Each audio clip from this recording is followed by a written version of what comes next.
అక్రమ కట్టడాలు తొలగిస్తున్న సిబ్బందిపై ప్రజాప్రతినిధులు దాడి చేస్తున్నారు. నిజామాబాద్ పట్టణంలో ఆక్రమణలు తొలగిస్తున్న మున్సిపల్ సిబ్బందిని అడ్డుకున్నారు ఇస్లాంపూర్ కార్పొరేటర్ హుస్సేన్. ఓవైపు ఆక్రమణలకు ప్రజాప్రతినిధుల అడ్డు రావద్దని సర్కార్ చెబుతున్నా నేతల తీరు మారడం లేదని అధికారులు ఆవేదన వ్యక్తం చేస్తున్నారు.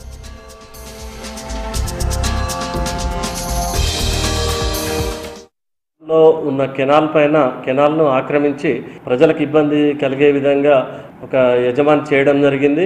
మా నగరపాలక సంస్థ సిబ్బంది ఎంక్రోచ్మెంట్ను రిమూవ్ చేయడానికి ఈరోజు స్థలానికి వెళ్ళినప్పుడు 26వ డివిజన్ కార్పొరేటరు టీపీఎస్ సత్యనారాయణ మరియు అదేవిధంగా టీపీఎస్ టౌన్ ప్లానింగ్ విభాగంలో పనిచేసే ఫయాజ్ అనే అతనిపై దాడి చేయడం జరిగింది.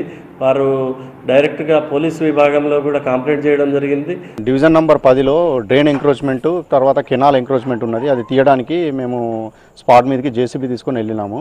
తీస్తూ ఉంటే ఆయన 26 డివిజన్ కార్పొరేటర్ వచ్చి ఇమ్మీడియట్గా జేసీబీని ఆపేసి దాని మీద ఒక పెద్ద బండరాయి పడేసి ఇమ్మీడియట్గా ఏం చేసిండే మా వర్కర్ మీద నా మీద ఇద్దరి మీద మ్యాన్ హ్యాండ్లింగ్ చేసిండు.